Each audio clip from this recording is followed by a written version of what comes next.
Today on Ridge Roamer, my 2026 Triumph TF250E competition enduro bike. We're going to go over some of the things I've done so far, including making it street legal here in Tennessee.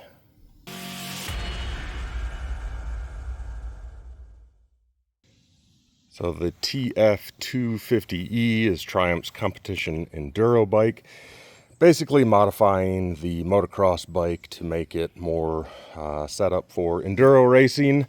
And I want to kind of go over a few of the things that I've done to mine. So the most obvious one sticking up here is you've got a couple of mirrors. I went with the foldable mirrors there, just basically on the ram ball mounts and sockets, so you can easily move it out of the way or take them off. I end up using the standard ball mounts for other stuff as well, like action cameras, things like that, so it's kind of nice to have those there anyway. I just did the bar clamp style, super easy, and now you've got these breakaway mirrors here. So that is one. Second, in the effort to make it street legal, not actually required here in Tennessee, but because of how easy it is, I went ahead and installed turn signals.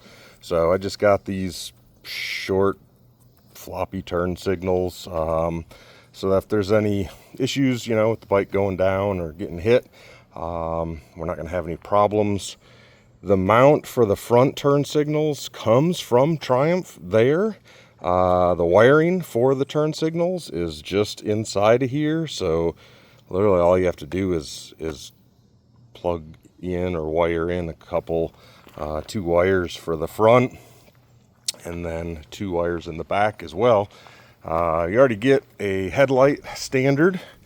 You already get high beam, low beam switch, which works. You already get a horn button, which is set up to a horn that works.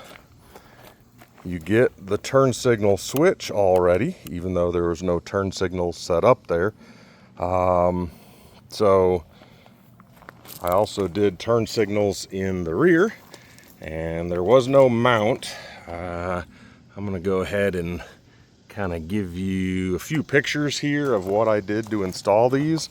So this plastic piece here comes with 3 bolts in it, or 3 holes, excuse me, that I'm sure is set up for the factory dual sport license plate and turn signal mount that's going to be coming on their street legal dual sport. But I didn't want to wait for the street legal version, and honestly I don't want the detuned EPA restricted one anyway, so I went with this. So first thing I did was put 2 bolts through an old license plate, and those go through and attach to a little generic bracket that I bought for behind, and that goes to the turn signals, same matching turn signals from up front.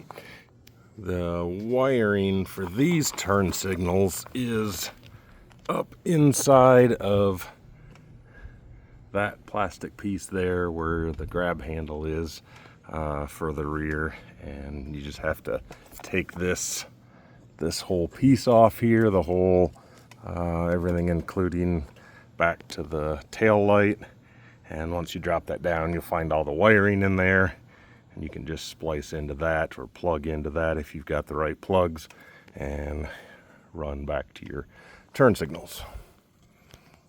And then I bolted my actual license plate to that license plate that is there as a mount.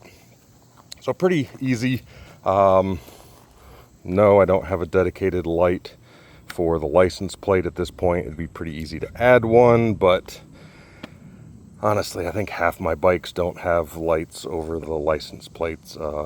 It's not an issue around here. We don't have inspections or anything like that. I've never gotten a ticket for it. Cops pretty much leave motorcyclists alone here. And so the license plate mount, the mirrors, and the turn signals is more than enough to make it street legal technically here in the state of Tennessee. So then I was able to get a license plate and actual registration.